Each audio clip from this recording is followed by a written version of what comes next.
miliarnya nanti kita akan bawa lagi ke Sumatera, dan kita nggak usah membeli makanan dari sini, nggak usah beli beras dari sini, kita bawa uang Pak, karena yang diperlukan oleh pengungsi hari ini adalah uang. Toko sudah mulai buka, warung sudah mulai buka, yang tidak punya adalah mereka uang. Kalau mereka makan mie tiap hari terus juga kasihan juga.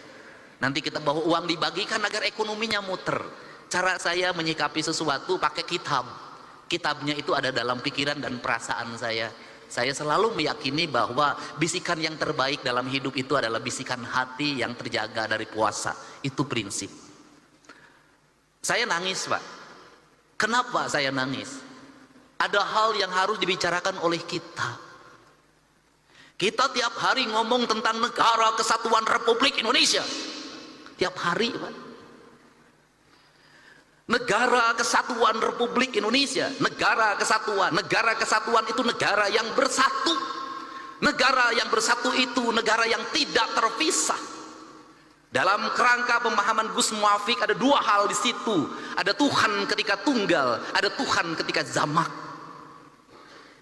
Tuhan ketika tunggal disebutnya imanensi, dan Tuhan ketika jamak disebutnya transendensi.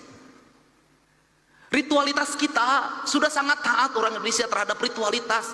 Umroh ngantri, haji ngantri, luar biasa ritualitas kita. Masjid terbangun di mana-mana dengan indah. Tetapi ada dua hal yang hilang tercerabut dalam tradisi agama kita adalah kita mencintai Tuhan tapi lupa terhadap hukum Tuhan.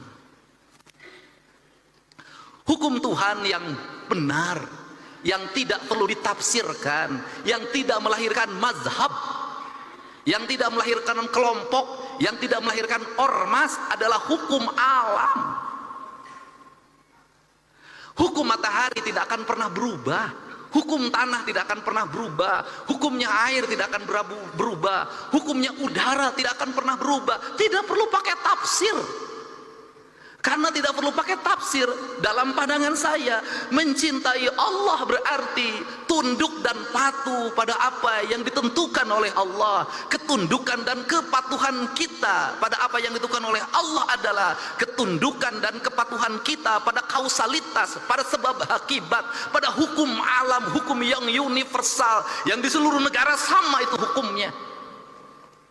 Sehingga seorang nasionalis dia akan menangis ketika hutannya dibabat.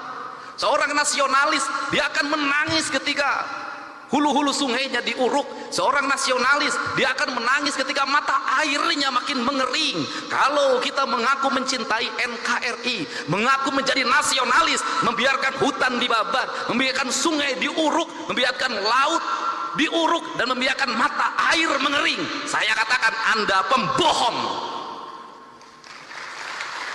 Dan Anda tidak mencintai Indonesia. Saya secara pribadi hari ini anak-anak muda Kak Warnas mulai posting di media sosial, mereka menggugat Pak. Apa yang mereka gugat? Belanda menjajah Indonesia 350 tahun. Gunung masih utuh, samudra masih terbentang luas, sungai-sungai jernih. Dia meninggalkan perkebunan yang terhampar, bangunan-bangunan yang indah, gedung-gedung yang kokoh, jalan-jalan yang kuat, jembatan kereta api yang kokoh. Indonesia merdeka 80 tahun. Gunung gundul, sungai keruh, hutang menggunung, bangunan-bangunan hampir tidak ada yang berkualitas, jalan-jalan mudah rusak, jembatan mudah roboh. Pertanyaannya adalah siapa yang penjajah itu? Ini kesadaran mungkin tidak layak diomongin sampai gubernur, tapi saya mewakili hati nurani saya yang selalu ingin saya ungkapkan dimanapun. Kenapa? Ini problem bangsa.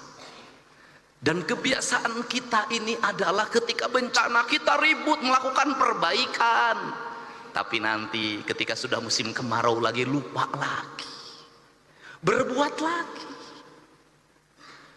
Kenapa saya ngomong begini? Saya punya hitungan ekonomi. Kita dapat dari pembabatan hutan berapa triliun. Kita dapat dari pengambilan pasir berapa, dari pengambilan gunung berapa, tapi ketika bencana berapa puluh triliun, ratus triliun yang harus kita kerahkan, rugi.